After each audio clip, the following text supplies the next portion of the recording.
I know many of you might be feeling anxious about the numericals जो कि paper 2 of SEBI general exam के अंदर आते हैं. So in this video we are going to discuss about those topics जिनके अंदर से आपके फ्रीक्वेंटली न्यूमेरिकल बेस्ड क्वेश्चंस आते हैं. साथ ही में डिस्क्रिप्शन के अंदर आपको एक लिंक मिल जाएगा, उससे आप एक MCQ बुकलेट डाउनलोड कर सकते हैं अपनी प्रैक्टिस के लिए.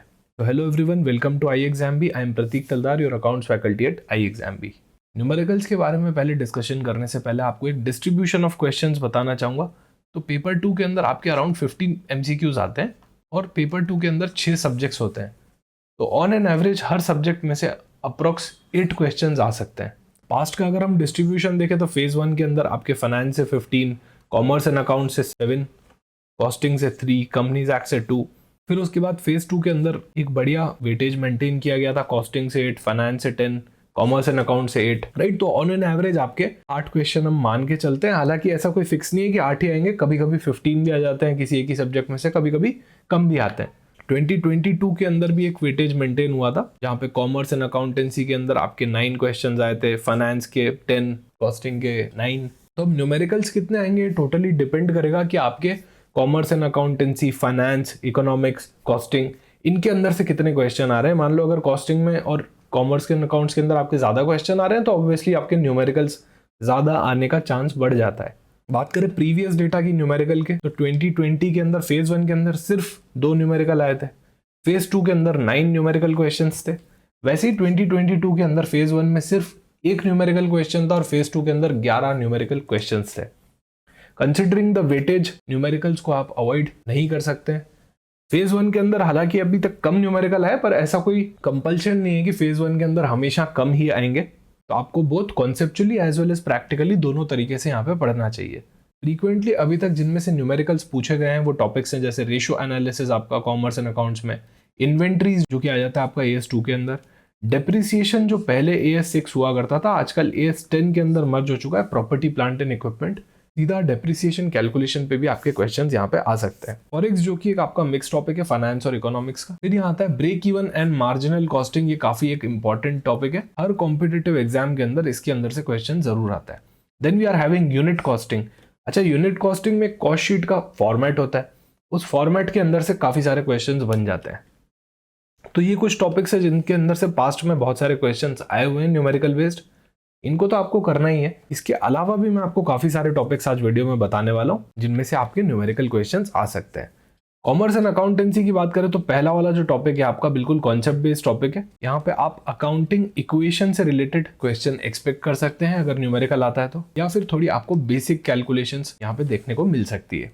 अकाउंटिंग स्टैंडर्ड की बात करें तो सबसे इंपॉर्टेंट आपका इन्वेंट्री, रेवेन्यू रिकॉग्निशन और फिक्स्ड असेट वाला होता है. अच्छा, फिक्स्ड असेट के अंदर से ही डेप्रिसिएशन वाले क्वेश्चन आते हैं. आजकल AS6, AS10 के अंदर मर्ज हो चुका है, प्रॉपर्टी प्लांट एंड इक्विपमेंट बन चुका है. इन 3 टॉपिक से ज्यादा चांस है कि आपको न्यूमेरिकल देखने को मिल सकते हैं. कैश फ्लो स्टेटमेंट में हो सकता है कोई ऐसा न्यूमेरिकल आपको बना के दिया जा सके जिसके अंदर आपको कंप्यूट करना हो कि ऑपरेटिंग एक्टिविटी से कितना इनफ्लो आउटफ्लो हो रहा है, इन्वेस्टिंग एक्टिविटी का क्या बैलेंस बच रहा है. इस तरह से जो तीनों हमारी एक्टिविटी होती है उनके ऊपर भी बेस्ड एक न्यूमेरिकल क्वेश्चन आ सकता है.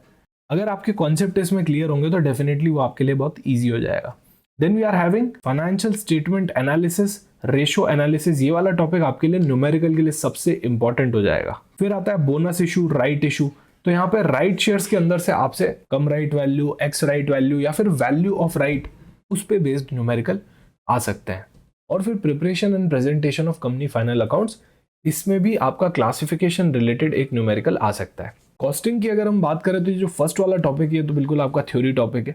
मेथड्स ऑफ कॉस्टिंग के अंदर से यूनिट कॉस्टिंग आपके लिए बहुत ही इंपॉर्टेंट हो जाता है. इसमें जो कॉस्ट शीट का फॉर्मेट होता है ये आपको बहुत अच्छे से आना चाहिए. इसमें से न्यूमेरिकल एक्सपेक्टेड होता है हमेशा, और ये कॉस्ट शीट का फॉर्मेट आपको पूरी कॉस्टिंग में बार बार काम आता है. फिर बैच कॉस्टिंग के अंदर से आपका इकोनॉमिक बैच क्वांटिटी का जो कॉन्सेप्ट है वो काफी इंपॉर्टेंट है. Setting up cost, carrying cost, उनको कैसे निकाला जाता है, उनमें क्या रिलेशनशिप होता है, उसके ऊपर भी न्यूमेरिकल आ सकता है. अच्छा, प्रोसेस कॉस्टिंग के अंदर आपसे पूछ सकते हैं नॉर्मल लॉस का अमाउंट कितना हुआ, एबनॉर्मल लॉस का अमाउंट कितना हुआ, उस तरह के प्रैक्टिकल क्वेश्चन पूछ सकते हैं. फिर यहाँ आता है मार्जिनल कॉस्टिंग. ये सबसे आपके लिए इंपॉर्टेंट हो जाएगा. लास्ट फोर्थ वाला जो टॉपिक है आपका, ये अगेन एक थ्योरी टॉपिक है. उसके बाद कॉस्टिंग के कुछ जनरल कॉन्सेप्ट जैसे कि इकोनॉमिक ऑर्डर क्वांटिटी और जो बेसिक कॉस्टिंग का नॉलेज होता है वो आपको डेफिनेटली आना चाहिए. फाइनेंस की भी अगर हम बात करें तो ये थ्योरी प्लस प्रैक्टिकल कॉन्सेप्ट दोनों कवर करता है। यहाँ पे कुछ कुछ टॉपिक्स के अंदर जैसे आपका बेसिक्स ऑफ डेरिवेटिव, इसके अंदर से एमसीक्यू प्रैक्टिकल आ सकता है। फॉरेक्स हो गया, बॉन्ड वैल्यूएशन, इनके अंदर से भी आपके प्रैक्टिकल क्वेश्चंस आ सकते हैं। उसके बाद फाइनेंस के अंदर जो जनरल चीज़ें होती है जैसे कैपिटल असेट प्राइसिंग मॉड्यूल, ये आपको आना चाहिए, इसके अंदर से प्रैक्टिकल क्वेश्चन डायरेक्ट आ सकता है। कैपिटल बजटिंग, इसके कॉन्सेप्ट्स आपको अच्छे से पता होने चाहिए। लिवरेज वाला जो पार्ट होता है जहाँ पे ऑपरेटिंग और फाइनेंशियल लिवरेज हम निकालते हैं, उसके अंदर से भी प्रैक्टिकल क्वेश्चन आप एक्सपेक्ट कर सकते हैं। इकोनॉमिक्स की अगर हम बात करें तो सबसे एक पॉसिबल टॉपिक आपका यहाँ पे नेशनल इनकम बन जाता है, जिसके अंदर से न्यूमेरिकल बेस्ड क्वेश्चंस आते हैं। डिमांड और सप्लाई पे बेस्ड भी आपको क्वेश्चन देख सकते हैं और आप एक्सपेक्ट कर सकते हैं कंजम्पशन फंक्शन के ऊपर से। तो ये कुछ टॉपिक्स हैं जहाँ से आप न्यूमेरिकल्स एक्सपेक्ट कर सकते हैं। I would like to highlight कि सेबी जनरल के अंदर हम इस बार एक न्यूमेरिकल बुकलेट भी प्रोवाइड कर रहे हैं, जिससे आपकी एक एडिशनल प्रैक्टिस हो पाए। मॉक टेस्ट, चैप्टर टेस्ट और बहुत सारे न्यूमेरिकल्स ऑलरेडी कोर्स में है। इसके अलावा भी एक न्यूमेरिकल बुकलेट आपको कोर्स में मिलेगी जहाँ पे बहुत सारे प्रैक्टिकल क्वेश्चंस आपको करने को मिलेंगे। अभी इसके बाद इतने सारे न्यूमेरिकल्स पढ़ने के बाद उनको एग्जाम से एक दिन पहले याद रखना बहुत मुश्किल हो जाता है। तो उसके लिए आपको एक फॉर्मूला बुकलेट भी मिलेगी जहाँ पे सारे ही costing, commerce and accountancy, finance, जितने भी आपके फॉर्मूला होते हैं इंपॉर्टेंट वो सारे यहाँ पे मेंशन्ड आपको एक ही जगह पे मिल जाएंगे। तो बेसिकली एग्जाम से पहले अगर आप ये फॉर्मूला बुकलेट अच्छे से पढ़ के जाओगे तो आपका बहुत बढ़िया रिवीजन हो जाएगा फ्रॉम द प्रैक्टिकल पर्सपेक्टिव। तो अभी प्रैक्टिस करने के लिए डिस्क्रिप्शन में आपको एक PDF का लिंक मिल जाएगा, आप डेफिनेटली वो क्वेश्चंस प्रैक्टिस कर सकते हैं। Thank you so much for watching this video. Join IExamB and prepare 50% faster.